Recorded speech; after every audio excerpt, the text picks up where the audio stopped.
Welcome back to the Bill Kelly Show, 980 CFBL London, 900 CHML in Hamilton.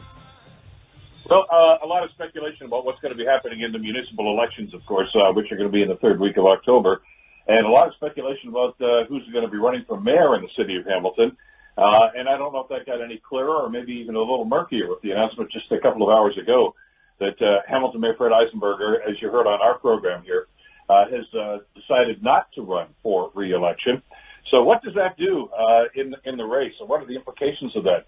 To talk about this, so pleased to welcome back to the program John Best. John is the publisher of the Bay Observer, who's been following this story closely for a number of years now, actually, because of the speculation. John, great to have you back with us. Were you surprised by the decision?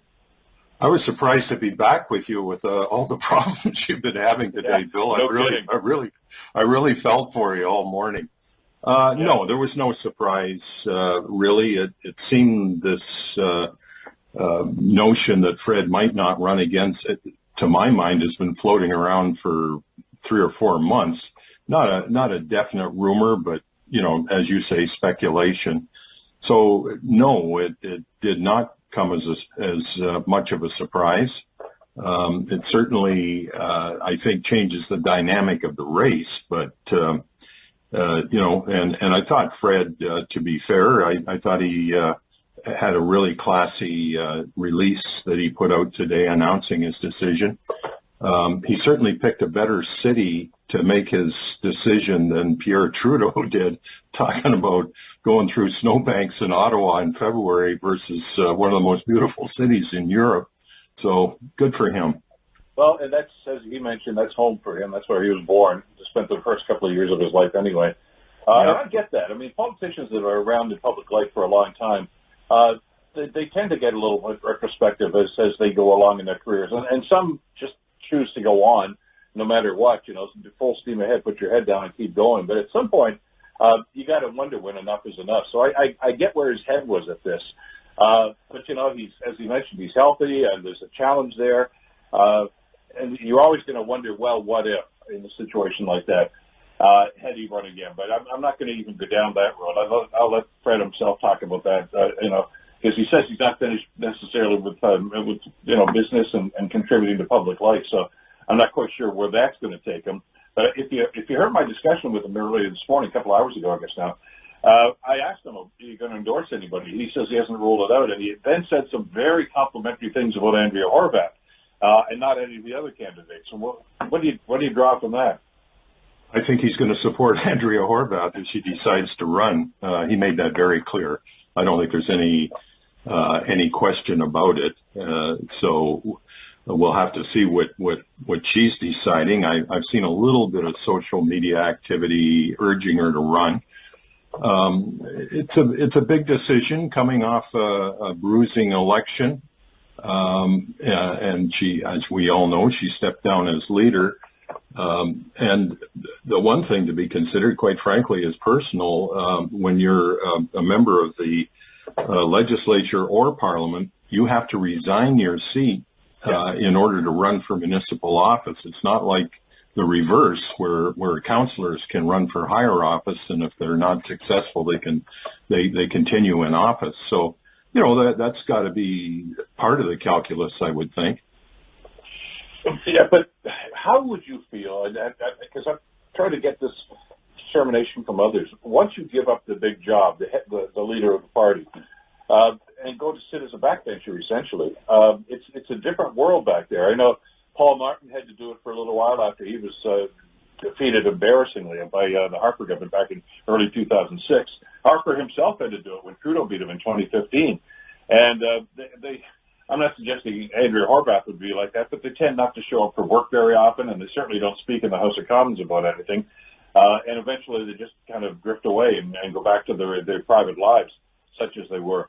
I don't know if it's much of a decision at all. Yeah, it's a job and it's paying a lot of money, but running, being the mayor of the city of Hamilton right now must have quite an allure to it as well. Yeah, well, those are all the considerations. I suppose the other thing that she needs to, she's just got through the election, so I don't know how much time she's had to think about the future, but certainly the polls heading all year really were suggesting the kind of outcome that we got. But in addition to, wanting to serve as mayor of Hamilton, there's the consideration of, can you raise enough money to mount a campaign, and do you have a reasonable prospect of winning? Because you wouldn't want to be in a situation where you've lost two elections, or at least had two disappointing elections in 1 year. So, certainly running for mayor in Hamilton requires resources, and I think that she's probably factoring all of that in, including the winnability of the election. Well, I'm not going to ask you to necessarily handicap her chances here, but as you say, she was a member of City Council back in the late 1990s, decided to run provincially upon the death of Dominic Agostino, and has been successful in those elections, at least as a member for Hamilton Centre anyway. But the mayor's job is much different. I mean, you're talking about a big piece of territory here, not just downtown Hamilton. Stoney Creek, Flamborough, Glenbrook, Ancaster, and Douglas. We know the areas there. And I know that some of those places are represented by NDP MPs and MPPs. But is party politics going to play a role in this if in fact she does sign up? Well, I think it will in the sense that it's going to be pretty hard to not have your NDP background as part of the calculus for voters.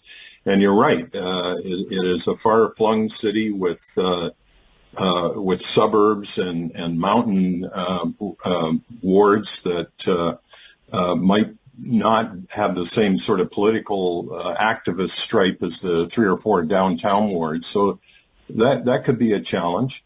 It's this, and of course, if you take a look at the election that we just went through, the NDP generally in Hamilton dropped almost 40,000 votes. It was a tremendous loss of votes.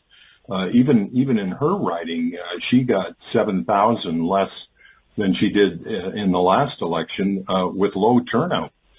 So the NDP brand in Hamilton, I think, is not it's not as strong as it's been. I haven't seen a turnaround as significant as what we saw in Hamilton here. Now, whether that translates in any way into municipal politics, I can't say for sure, but I think it's certainly a factor. And I know people are going to say, look, if she's not even registered, well, that can be fixed with a stroke of a pen. It doesn't, you need to get signatures. I think you have to get 100 or something like that, and which shouldn't be too difficult. In fact, if in fact she's inclined to do that sort of thing, so let's assume she does and goes into a situation like this. The declared candidates right now, as we sit here this morning, Ijaz Butt, of course, former head of the taxi drivers union, has declared. He's signed up. Keenan Loomis, the former president of the Hamilton Chamber of Commerce, and right now Bob Bertina, former mayor of the city of Hamilton, of course, and former MP for Hamilton East Stoney Creek. Let's talk a little bit about that. I mean, because there's been speculation about this, as you mentioned, John, for months now. And some are suggesting that an Andrea Horwath mayoral candidacy and a Keenan Loomis mayoral candidacy may, in some bizarre way, kind of cancel each other out, because they seem to have the same stands on just about every issue. Which means those who are inclined to vote in that manner are probably going to be split as to which one to go with.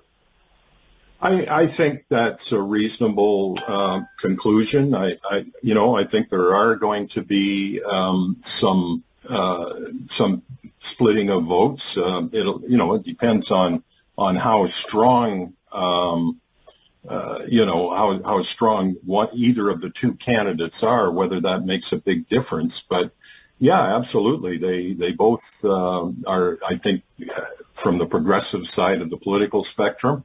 And so, yes, that's if both of them are in, I think there will be some vote splitting. How extensive is another issue, but yeah, I think absolutely there will be. Name recognition is always a big factor in situations like that, which is why, especially in municipal politics, incumbents have such a huge advantage in situations like this. Now, there won't be an incumbent mayor running in this election, but you've got one person who's been involved in local politics since 1997 when she first got elected to city council. Keenan Loomis has been around town for quite some time.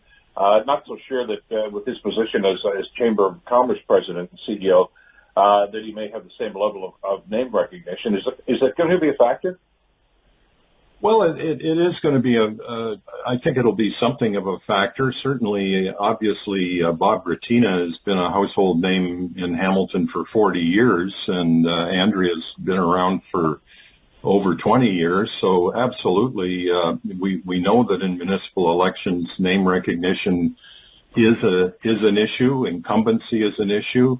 We won't have an incumbency issue this time, but certainly both of these people are very, very familiar to Hamilton voters. So name recognition at all levels is important, but certainly at the municipal level, probably more important than in other elections.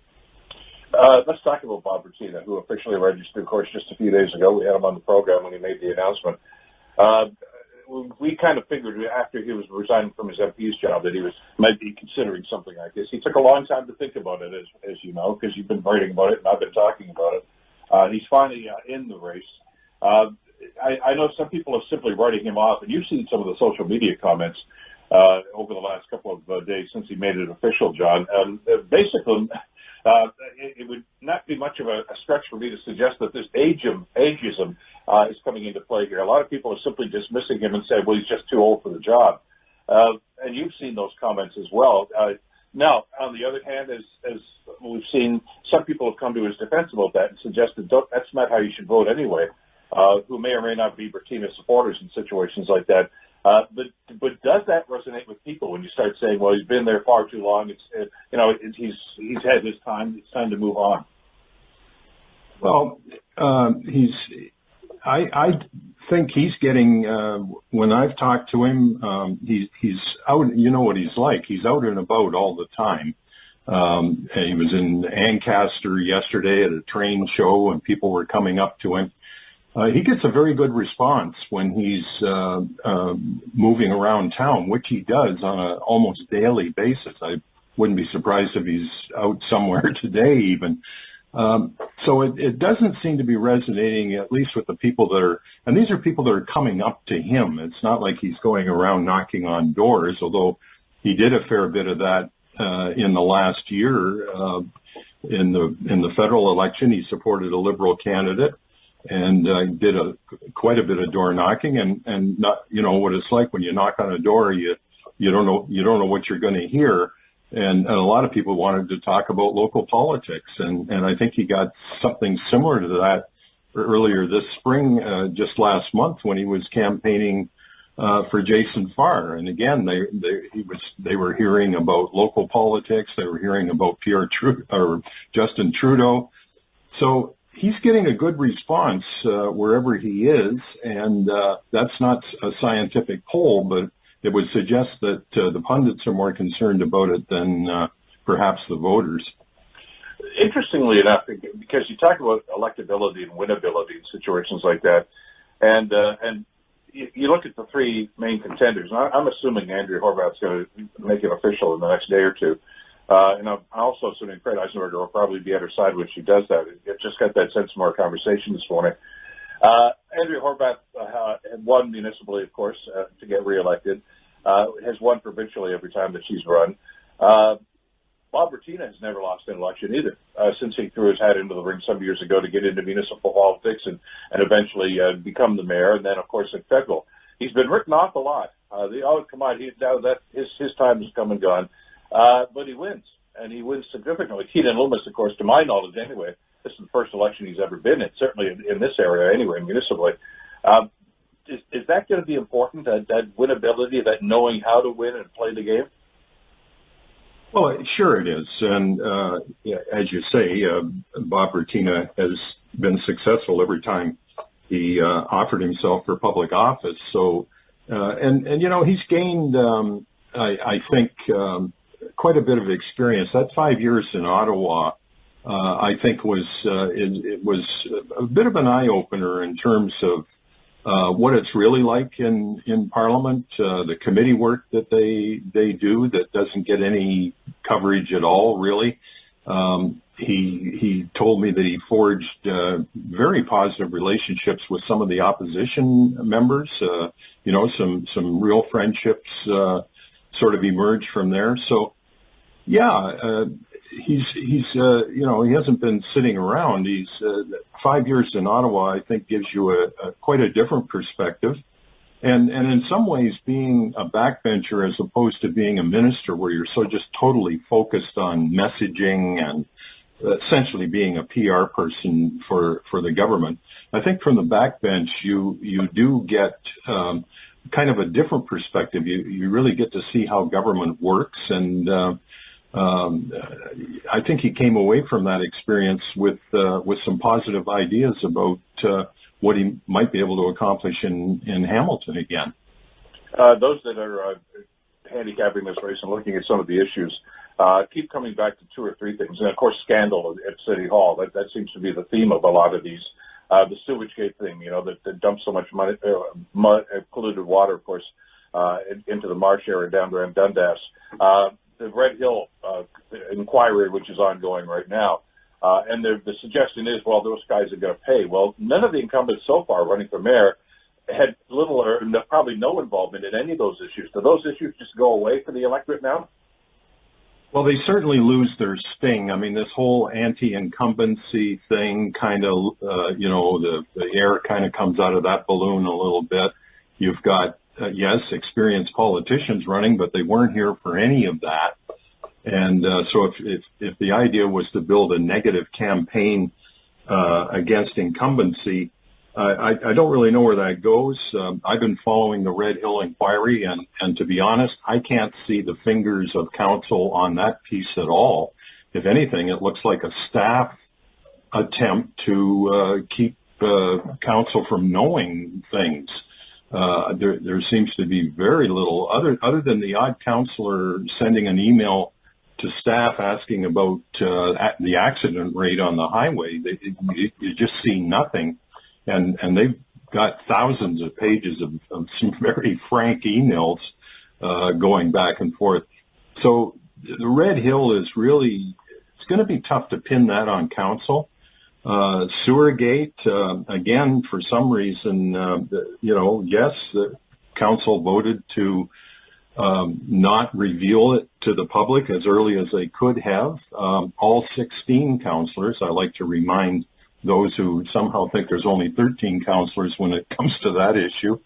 There was some change of votes later, but the initial reaction was every single member of that council took legal advice not to make a public declaration about the spill.